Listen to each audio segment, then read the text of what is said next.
Gilatag na sa Davao City Transport and Traffic Management Office ang traffic scheme sa siyam ka mga sementeryo sa syudad karong Kalag-kalag.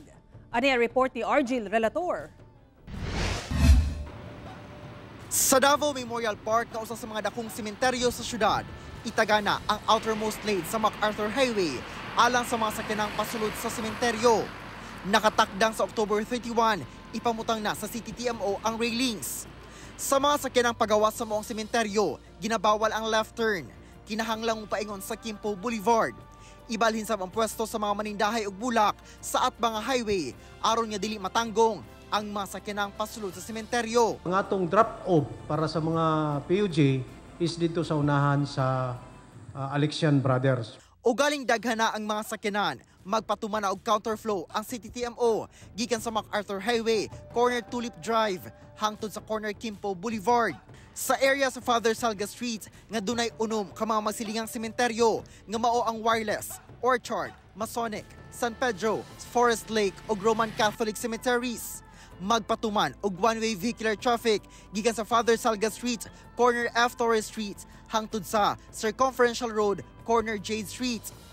Ang mga sakyanang paingon sa San Pedro Memorial o Forest Lake, mamahimong muagi sa Jade Street, dayon left turn sa Turquoise Street. Regulated no entry sa Father Salga Street, corner Circumferential Road, padulong na sa Roman Catholic Cemetery. Tanang sakyanang paingon sa Forest Lake, muagi sa San Rafael Road.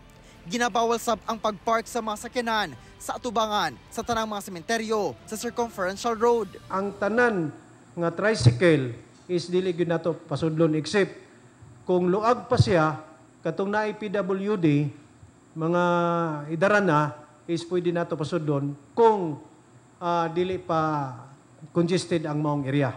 Sa Chinese Cemetery, one-way vehicular traffic ay patuman sa Saranas Road gikan sa corner Gahol Street hangtod sa corner Bakaka Road. Sa Buhangin Memorial Park, one-way vehicular traffic sab sa Kabantian Road Milan Buhangin hangtod corner Mamay Road. No entry sab sa Kabantian Jehovah Road padulong sa sementeryo.